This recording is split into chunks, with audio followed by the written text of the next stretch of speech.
प्रशासनाच्या विरोधात अनिल गोटे 14 जूनपासून करणार आमरण व देहत्याग आंदोलन.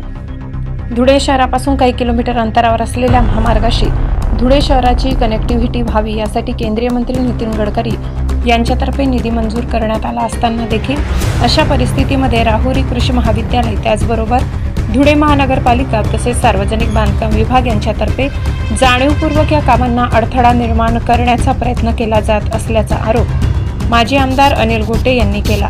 प्रशासनाच्या आडून धुळे शहरातील विकासाचे विरोधकाचं षडयंत्र रचून या कामांना अडथळा निर्माण करीत असल्याचा आरोप देखील अनिल गोटे यांनी लावला असून या संदर्भात प्रशासनाच्या विरोधामध्ये 14 जूनपासून आमरण उपोषण व देहत्याग आंदोलनाला सुरुवात करणार असल्याचे अनिल गोटे यांनी स्पष्ट केले आहे.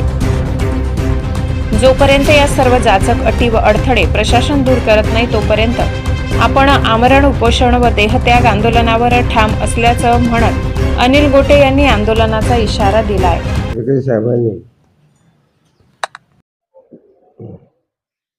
धुळे शहराच्या कनेक्टिव्हिटीसाठी 43 कोटी 19 लाख रुपये दिले.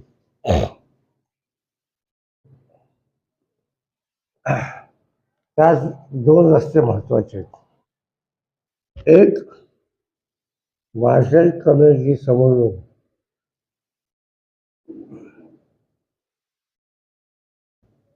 तो प्रभात नगर पर्यंत आणि दुसरा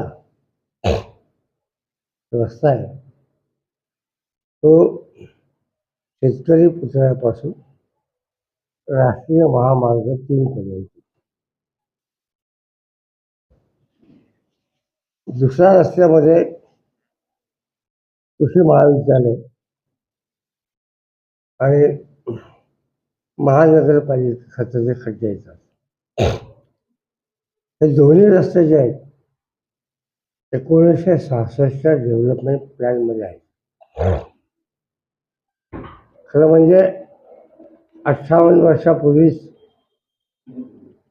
त्या रस्त्याचं काम व्हायला पाहिजे होतं, पण याने कोणी केलं नाही म्हणून मी हे काम हाती घेतलं. आणि त्यामध्ये मदत करण्याऐवजी सार्वजनिक बांधकाम विभाग, महापालिका आणि राहुरी कृषी विद्यापीठाचे लोक हे सातत्याने अडचण निर्माण करतात. मी 1 मेलाच राहुरीला कृषी विद्यापीठात जाऊन बसला होतो उपोषणाला, पण सगळ्यांच्या विनंतीला मान देऊन त्यांनी मला सांगितलं आम्ही 10 तारखेच्या आत हा रस्ता प्रश्न सोडवू आणि 4 तारखेला मतदान संपल्याबरोबर तुम्हाला काम करायला परवानगी देऊ. तिथं दिलीच नाही. उलट प्रिन्सिपॉलच्या खोलीचं फर्निचर करून द्या, रंग लावून द्या, अंतर्गत रस्ते आम्हाला जावळी करून द्या. ते भिंत जे आहे